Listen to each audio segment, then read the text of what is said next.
లక్ష్మివే ఓయమ్మ పుట్టినింటి బిడ్డవే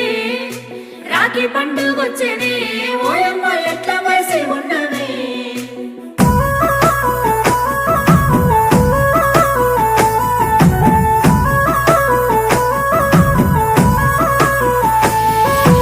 ఏడాదికోసారి రాఖీ పండుగ గిచ్చన్నగిరి మల్లె సన్నసిరి మల్లె గిచ్చన్నగిరి మల్లె మా అన్నలకు రాఖీ గట్టి నేనొస్తా గిచ్చన్నగిరి మల్లె సన్నసిరి మల్లె గిచ్చన్నగిరి మల్లె తొలకరి జల్లుల